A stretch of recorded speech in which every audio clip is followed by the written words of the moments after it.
Uma jovem que tinha grandes sonhos, assim como todas as jovens, assim como muitas que estão aqui me escutando, viu a vida dela indo numa direção certa, o caminho que ela estava procurando, estava tudo dando certo, mas lá na frente ela descobriu que o seu sucesso teria vida curta, como várias outras que já passaram por essa situação.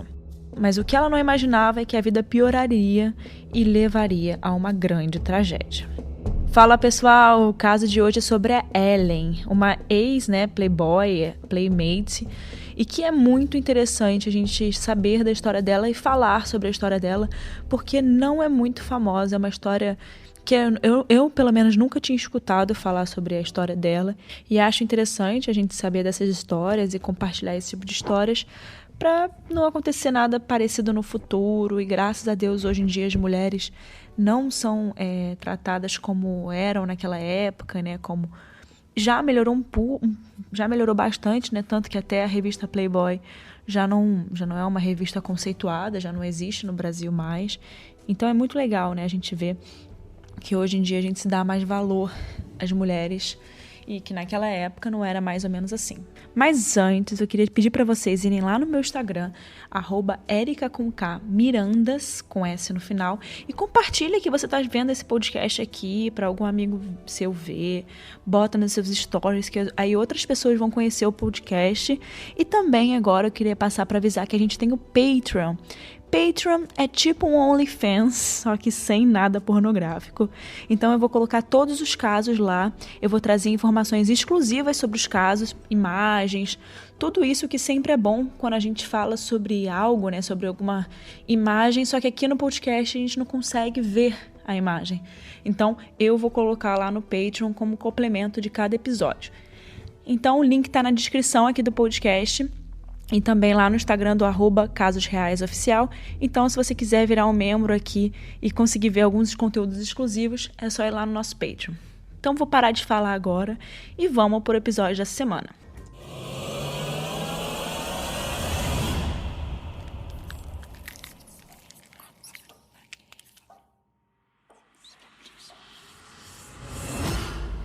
Ellen Louise Stowe nasceu e foi criada em Little Rock, no Arkansas, nos Estados Unidos. Ela tinha grandes sonhos e acabou resolvendo se mudar para Los Angeles, na Califórnia. Normalmente, isso sempre acontece quando a pessoa é de uma cidade menor, ela tenta ir para a cidade grande para poder conseguir, alcançar os seus objetivos. É mais ou menos aqui no Brasil que acontece quando as pessoas vêm para Rio e São Paulo para poder procurar algo no showbiz, algo do tipo. E ela se mudou mais ou menos na década de 70. Ela decidiu que precisava de uma mudança de nome também e se batizou com o nome de um céu, com o nome de uma estrela. E ela escolheu esse nome de Star porque ela tinha uma paixão muito grande pelo céu, pelas estrelas. E ela também tinha uma estrela tatuada perto da região do biquíni dela.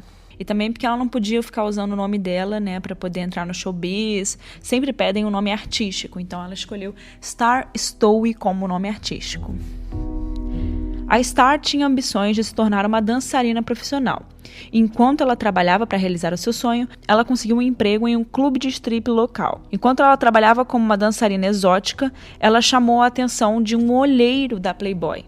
E logo, a sua carreira começou a tomar um novo rumo, temporariamente, mas esse olheiro da Playboy mudou um pouco da carreira dela. E na década de 70, a Playboy era considerada a mais respeitável de todas as revistas masculinas. A maioria das mulheres jovens, que buscavam se destacar como modelo ou no show business, muitas vezes escolhiam posar para a revista como uma forma de realizar os seus sonhos, e elas acreditavam que isso abriria portas para outras oportunidades e mais visibilidade. Não só elas acreditavam, como de fato acontecia. E quando a Star começou a trabalhar para Playboy, ela teve a oportunidade de conhecer muitas celebridades. E ela fez conexões com pessoas de alta sociedade. Ela logo depois disso conheceu o Gene Simmons, da banda Kiss. E começou a sair com ele, ter um lance ali com ele. E ela também posou para fotos promocionais com a banda inteira do Kiss. Eu vou colocar essas fotos lá no nosso Patreon, vocês vão ver essas fotos dela com a banda Kiss. Inclusive, foi uma das capas dos álbuns deles. Ela estava naqueles encartes dos álbuns. Foi um photoshoot mesmo para a banda Kiss.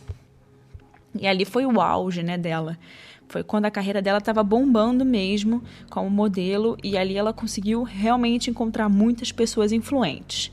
E em 1977, a Star foi eleita Playmate do mês na edição de fevereiro e foi destaque na página central. Para quem não sabe, Playmate é a mais importante, né, dos troféus ali para as Playboys, né, para as meninas que trabalham na Playboy, que é tipo como se fosse a garota do mês da revista. E toda vez que quando alguma mulher é capa da Playboy e acaba virando Playmate, elas falam sobre isso depois de anos e anos e anos. Ah, a Star foi a Playmate de fevereiro de 77. Isso vira realmente como se fosse um prêmio, né? E ela acabou fazendo história com essa revista, né? Essa publicação de fevereiro, que ela foi a Playmate. E foi a primeira vez na Playboy, né, na história da Playboy, que alguém posou com uma tatuagem visível. A fama de Star como Playmate durou muito pouco e o relacionamento dela com o Simons também acabou. E o sonho dela, né, de se tornar uma dançarina profissional nunca se concretizou de verdade, mas, no entanto, ela se apaixonou e se casou com Peter Milagro.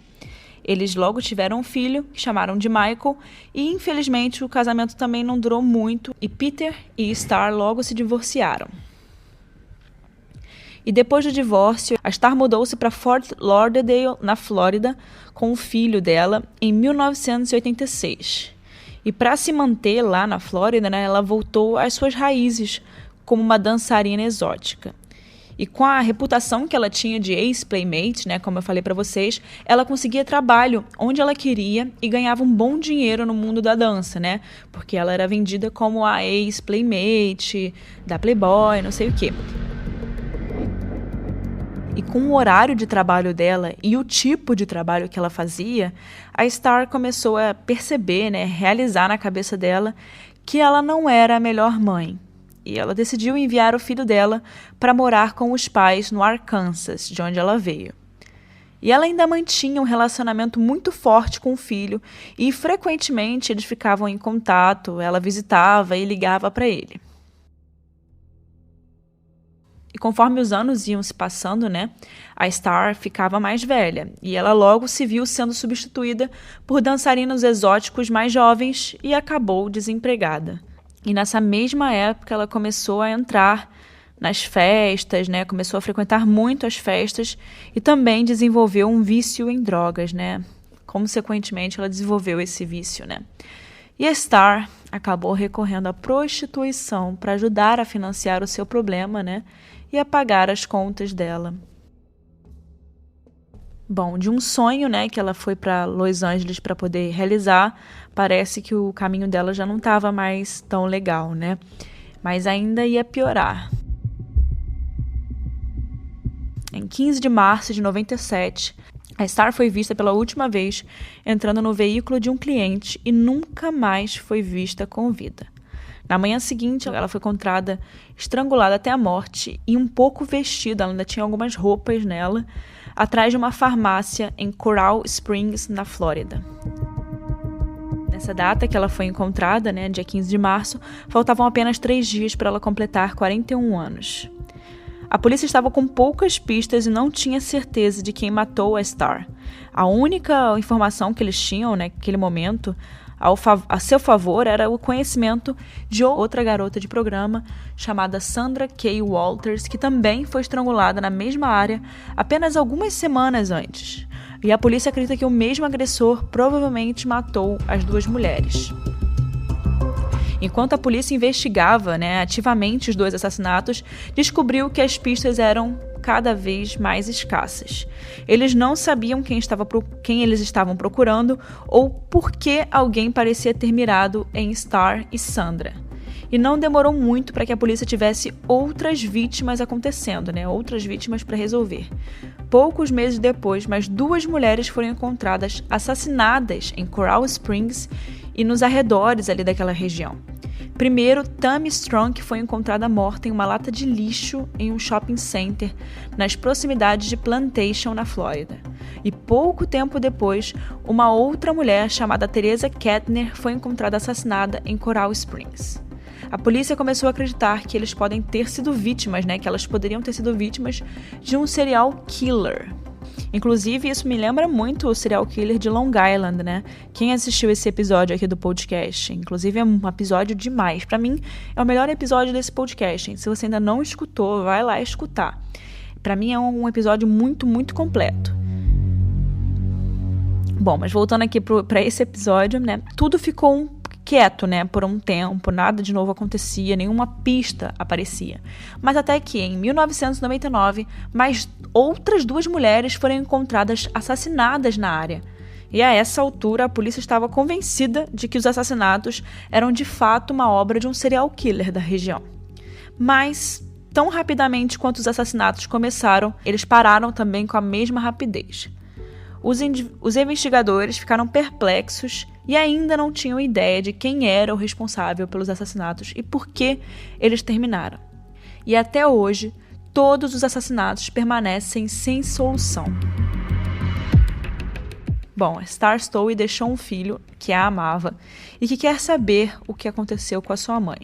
O filho de Star, o Michael, não recebeu nenhuma resposta sobre quem matou sua mãe e sente muita falta dela. Então, se você tiver qualquer informação sobre o assassinato de Star Stowey ou qualquer outra mulher assassinada naquela região, né, da Flórida, por favor, entre em contato com o Departamento de Polícia de Coral Springs. O telefone é 954-344-1800. Bom, não custa nada, né, eu falar isso, apesar de a gente estar no Brasil, mas eu também tenho muitas outras pessoas que me seguem de outras regiões e que me escutam em outros países. Tem gente de Portugal, tem gente dos Estados Unidos aqui, que é brasileira e muitas vezes mora fora do Brasil, né? Então, eu acho muito importante continuar tentando propagar, né? Tentando trazer aí evidências aí. Então, se alguém é da região, conhece alguém da região e sabe de alguma coisa, não custa nada, né? Eu trazer essa mensagem. Mas é isso, gente.